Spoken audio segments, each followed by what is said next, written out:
हरी मी विश्वास प्रल्हाद तावसे व माझी सहधर्मचारिणी सौ यशस्वी आम्ही पुण्याला औंध या भागात राहतो.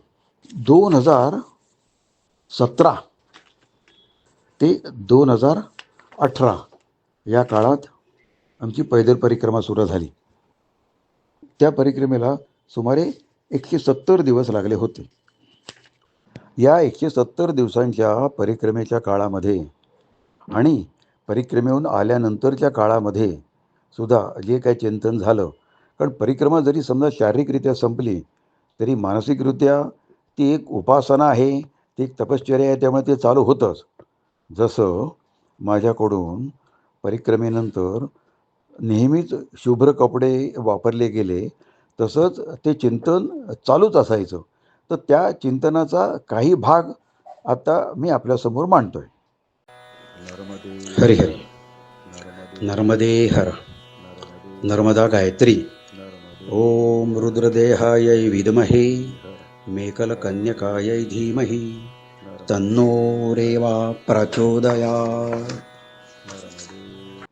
पुढे 14 किलोमीटर अंतर पार करून आम्ही मोरटक्का या गावामधील भक्तराज आश्रम येथे मुक्कामासाठी पोहोचलो. ते तेवढं अंतर पार करतानाच आम्हाला असं जाणवलं की अरेच्छा, आम्हाला म्हणजे खरं तर मला नेहमीच्या दैनंदिन रुटीनमध्ये असताना एवढ्या मोठ्या प्रमाणात भगवत नामस्मरण माझ्याकडून होतच नव्हतं. म्हणजे मी काही फार कामं करत होतो अशातला भाग नाही, आणि त्यामुळे भगवत नामस्मरण करायला वेळ होत नव्हता असंही नाही, पण तेवढं एकाग्र चित्त मात्र होत नव्हतं हे नक्की. असं त्या परिक्रमेच्या अंतरामध्ये मात्र जाणवलं. त्या आश्रमामध्ये पोहोचल्यावर सुद्धा तेथील संचालकांच्या सद्गुरूंच्या आरतीमधील त्या वचनांचा अर्थ एका वेगळ्याच प्रकारे जाणवू लागला. त्यामुळे मी खूपच आनंदित आणि उत्साहित पण झालो होतो. दुसऱ्या दिवशी सकाळीच परिक्रमेसाठी पुढे प्रयाण करण्याच्या वेळी कुठून कोण जाणे, पण भगव्या वस्त्रामधील 2 संन्यासी आम्हाला भेटले. त्यांनी आम्हाला आमच्या परिक्रमेच्या यशस्वीरित्या पूर्तीसाठी शुभाशीर्वाद पण दिले. आम्ही त्यांना विचारलं की आपण कुठून आलात. त्यावर ते उत्तरले की कलकत्त्याहून. आम्हाला तर असंच वाटलं की त्यांच्या रूपाने आम्हाला जणू श्री ठाकूरजींचेच म्हणजे स्वामी श्रीरामकृष्ण परमहंस यांचे आशीर्वाद लाभले. या घटनेमुळे आता तर आम्ही खूपच उल्लसित झालो होतो. एका विलक्षण जोमामध्ये आमची परिक्रमा सुरू झाली. ह्याच आश्रमामध्ये आम्ही परिक्रमा सुरू करण्यापूर्वीही मुक्काम केला असल्याने तेव्हा जी खोली आम्हाला मुक्कामासाठी दिली होती तीच त्या व्यवस्थापकाने आम्हाला दिली होती. परिक्रमेला पुढे निघण्यापूर्वी त्यांनी आम्हाला बालभोग म्हणून पोही करून दिले होते. त्याचवेळी त्या व्यवस्थापकाने आम्हाला असेही सावध केले की आता मात्र यापुढे अशा प्रकारे बनाया म्हणजे तयार केलेला नाश्ता किंवा जेवण न मिळण्याची शक्यता अधिक असणार आहे बरं, तेव्हा सावध राहा. त्या आश्रमातच आम्हाला एक संत संन्यासी बाबा भेटले. 1-2 दिवसांच्या प्रवासानंतर येणाऱ्या परिक्रमा मार्गावरील एका मठाचे ते अधिपती होते. त्यांनी अगदी प्रेमाने त्यांच्या मठात येण्यासाठी, मुक्काम सुरू करण्यासाठी आम्हाला अगदी आग्रहाचं असं निमंत्रण दिलं. आमचा पुढील मुक्काम टोकसर या गावातील एका मंदिरामध्ये ठरला होता. त्याप्रमाणे मंदिरात पोहोचल्यावर इतर परिक्रमावासींप्रमाणे आम्ही त्या मंदिराच्या ओवऱ्यांमध्ये आमची आसनं लावली. दिवे, पंखे, मोबाईल चार्जिंगसाठी पॉईंट्स अशी योग्य ती व्यवस्था तिथे होती. ते पाहून आम्ही सुखावलो होतो. तेवढ्यातच तेथील व्यवस्थापकांचे लक्ष आमच्या ग्रुपकडे गेलं. आमच्या ग्रुपमध्ये एकूण 6 स्त्रिया, त्यातील 2 तर 60च्याही पुढच्या, 2 म्हातारे, एक 65 आणि दुसरे 70 वर्षाचे असे होतो. त्या व्यवस्थापकांनी आम्हाला त्या मंदिराच्या ट्रस्टने चालवलेल्या मंदिराशेजारीच असलेल्या एका वृद्धाश्रमामधील 2-3 खोल्या मुक्कामासाठी दिल्या. प्रत्येक खोलीमध्ये संडास बाथरूमची सोय पण होती, पाणी पण भरपूर होतं. त्यामुळे आम्ही आमचे कपडे पण धुवू शकलो. त्यापुढील मुक्काम सुद्धा एका मंदिरामध्ये होता. तिथे आमचा ग्रुप पोहोचला. तेव्हा तेथे आमच्याही आधी त्या ठिकाणी पोहोचलेल्या काही संन्यासी साधू मंडळांचा ग्रुप काही वेळापूर्वी स्थापन झाला होता. पण त्यांनी आमच्याकडे पाहून आम्हाला ती मंदिराच्या तळमजल्यावरील खोली रिकामी करून दिली आणि ते सर्वजण मात्र त्या मंदिराच्या गच्चीवर उघड्यावर मुक्कामास गेले. ते सगळं पाहून आम्हाला तर अतिशय कानकोंडल्यासारखं झालं होतं. रात्री तेथील पुजारी कुटुंबियांनी आम्हा सर्वांनाच भोजन प्रसादी दिली. त्यापुढील मुक्काम आम्हाला तेल्याभट्ट्याण नावाच्या गावी करायचा होता. वाटेत बकावा नावाच्या गावी आम्हाला एका घरामध्ये चहासाठी बोलवलं. प्रत्यक्षात मात्र चहा झाल्यावर त्या घरच्यांनी असं सुचवलं की तुम्ही आता आमच्या इथे स्नान करा, कपडे पण धुवा आणि त्यानंतर भोजन करूनच पुढं जा. आम्ही तुमचं सामान तेल्याभट्ट्याणला पोहोचवण्याची व्यवस्था करतो. सकाळी रावेर खेळून निघताना आमच्या स्नानाची काही सोय झाली नव्हती. त्यामुळे आम्ही त्या घरच्यांचे म्हणणे मान्य केले. तेव्हा लगेचच तेथील माताजींनी आम्हाला स्नानासाठी पाणी गरम करून दिले. एवढेच नव्हे, तर स्नानानंतर आमचे कपडेही त्यांनीच त्यांच्या सूनबाईंच्या मदतीने धुवून दिलं. आम्हाला ते पण काम करू दिलं नाही. भोजनासाठी सुद्धा दाल-बाटी, नमकीन, चावल, ताक असे सगळे पदार्थ आवर्जून केले. आम्ही सुद्धा भोजनापूर्वी त्यांच्या घरी देवघरामध्ये श्रीसूक्ताचा पाठ केला. नवे नव्हे, म्हणजे एकदा स्त्री पुरुष सूक्त, 16 वेळा स्त्री सूक्त व पुन्हा पुरुष सूक्त असा पाठ केला होता व त्यांच्या तिजोरीची सुद्धा विशेष पूजा केली. त्यामुळे ती मंडळी सुद्धा अगदी प्रसन्न झाली. त्यांच्या चिरंजीवांनी मोटरबाईक करून आमचे सामान तेलिया भट्टीने येथील आश्रमात पोहोचवल्याने आम्ही जरा वेगात चालत ते अंतर पार करू शकलो. तेलिया भट्टीने येथील आश्रमात पोहोचताच आम्ही सर्वांनी आधी श्री सियाराम बाबा यांचे दर्शन घेतले. ते खूपच तेजस्वी आहेत. त्यांच्या हाताचा चहाचा प्रसाद मिळाला. त्या रात्री आमच्या ग्रुपला तेथील जेवण झाल्यानंतर त्या मोठ्या खोलीतच झोपायला जागा दिली गेली. रात्रीचे जेवण बनाया मिळालं. गेल्या 4 दिवसात माझं जे काही चालणं झालं, त्यामुळे माझ्या उजव्या पायाच्या तळपायाच्या बोटांच्या बाजूला निम्म्या भागाची चामडी, ज्याला आपण चवडा म्हणतो, भागाची चामडी पूर्णपणे सोलली गेली होती. डाव्या पायाच्या बोटांवर सुद्धा सूज येऊन तिथली कातडी पण निघू लागली होती. म्हणजे अक्षरशः शेंगदाण्याची सालं काढावीत तशी ती त्या करंगळीची कातडी निघत होती. वेदना तर खूपच होत्या. परिक्रमेमध्ये झोपण्यासाठी घरच्यासारखे ऐसपैस अंथरूण नसणार, तसंच त्या जाडीचंही नसणार, हे माहीत असल्यानं मी घरी 1 आठवड्यापासून घोंगडीवरच झोपायचा सराव करत होतो.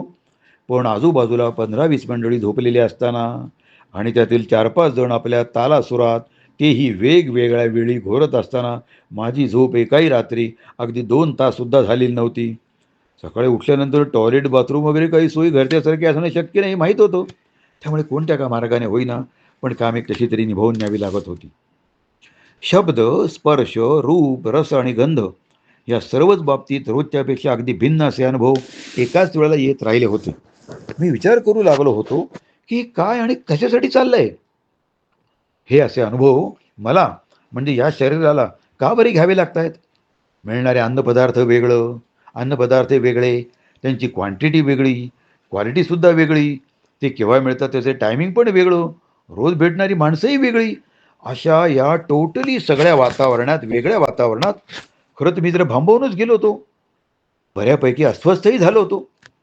पण माझ्या या प्रकारच्या शारीरिक अडचणीमुळे माझ्या पत्नीच्या परिक्रमेमध्ये काही बाधा होऊ नये, म्हणून मी त्यांना असे सांगितले, की तुम्ही बाकीच्या मंडळींबरोबर पुढे परिक्रमा करीत राहा. माझ्या विनंतीप्रमाणे माझ्या पत्नीने कदाचित थोड्या नाखुशीने का होईना, पण पुढे वाटचाल करण्याचा निर्णय घेतला.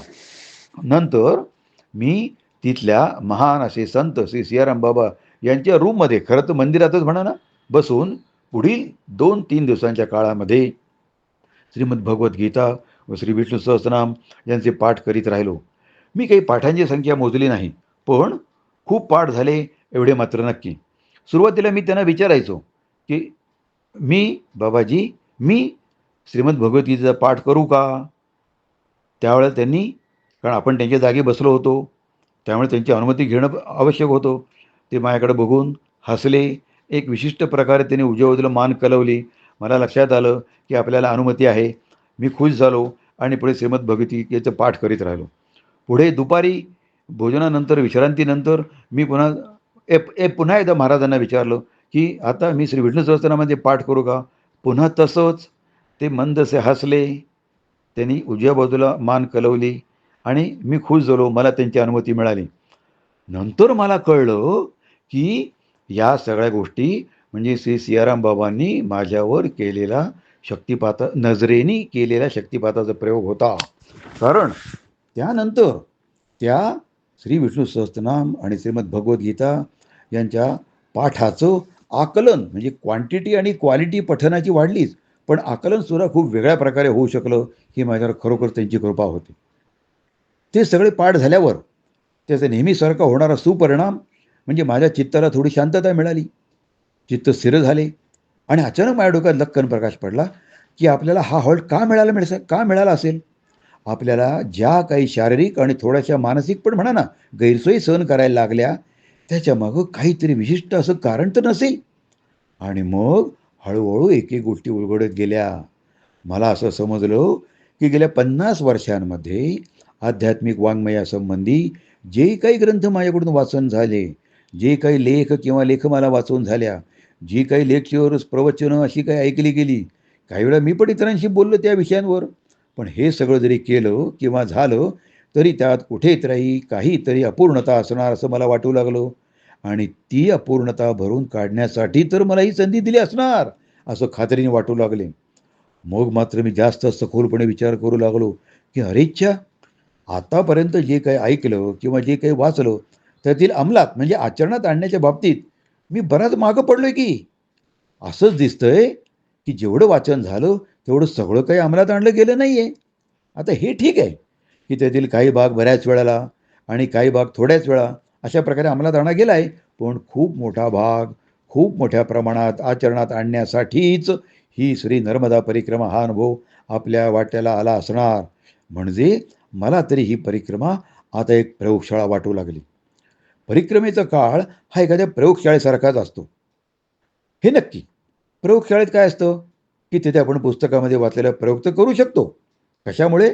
तर तिथे असलेल्या इतर उपकरणांमुळे. घरी तेच पुस्तक जरी वाचलं, तरी काही उपयोग नाही. कारण तुमच्या हाताशी तो प्रयोग करायला जरूर ती उपकरणं उपलब्ध नसतात.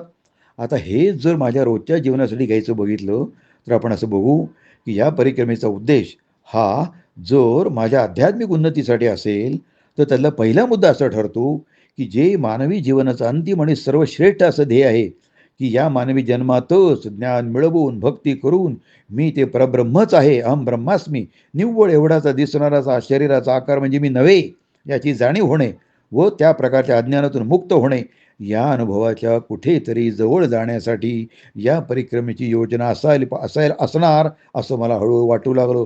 नवं नवं खात्रीपूर्वक वाटू लागलं. मग झालं काय, की आतापर्यंतच्या ज्या काही शारीरिक किंवा मानसिक गैरसोयी अशा वाटत होत्या, त्यांच्याकडे बघण्याचा माझा दृष्टिकोनच बदलला. आता मला त्या गैरसोयी न वाटता ते एक प्रकारचे चॅलेंजेस म्हणजे आव्हानं वाटायला लागली.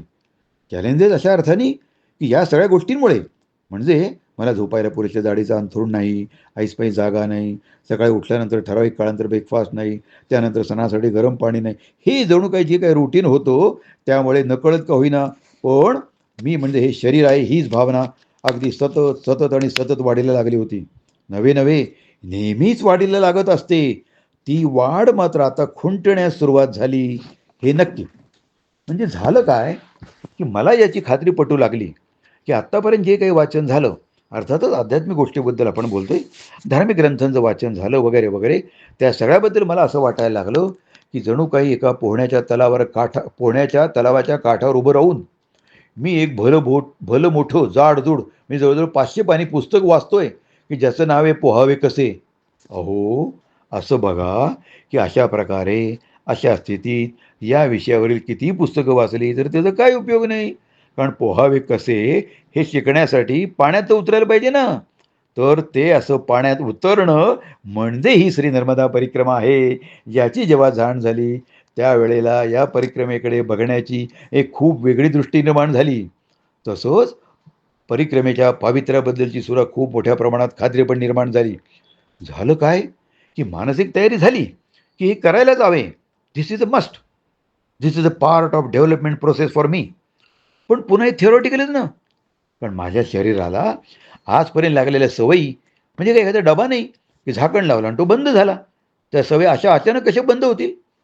त्यामुळे त्या तसल्या सवयी जाणीवपूर्वक हळूहळू कमी करण्यासाठी किंवा त्यांच्याकडे दुर्लक्ष करण्यासाठी काही काळ लागलाच.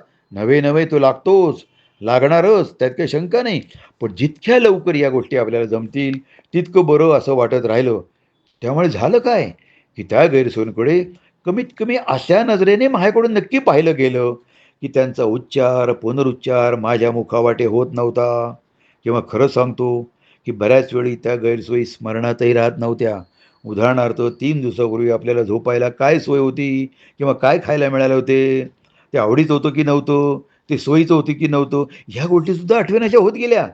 म्हणजे आपल्या भगवत नामाव्यतिरिक्त इतर गोष्टींची इतर गोष्टींबद्दलची विस्मरण शक्ती जाणीवपूर्वक वाढवता येते, हे लक्षात आलं. आणि ती भगवत नामाव्यतिरिक्त इतर इतर गोष्टींची विस्मरण शक्ती वाढवण्याचा एक ध्यासच लागून राहिला म्हणा ना. पण त्यामुळे झालं काय, की एका वेगळ्याच विश्वातून वाटचाल केल्यासारखं वाटू लागलं. वाटेत चालताना अनेक अपूर्व म्हणजे पूर्वी न आलेले असे अनुभव सुद्धा येत गेले, की ज्याला असं म्हणतात, की मनात काही इच्छा आली ती आणि ती पूर्ण झाली. असं ही श्री नर्मदा परिक्रमा करताना बऱ्याच वेळा घडतं. हे तर घडलंच. पण हेही माहीत होतं, की असं जर घडतं आणि आपल्या बाबतीत सुद्धा घडलं, तर खाण्यापिण्याच्या किंवा शारीरिक किंवा मानसिक सोयींपेक्षा म्हणजे त्या सोयींची अपेक्षा करण्यापेक्षा प्रत्यक्ष नर्मदा मैयांच्या कृपेचीच अपेक्षा का न ठेवावी किंवा वाढवावी?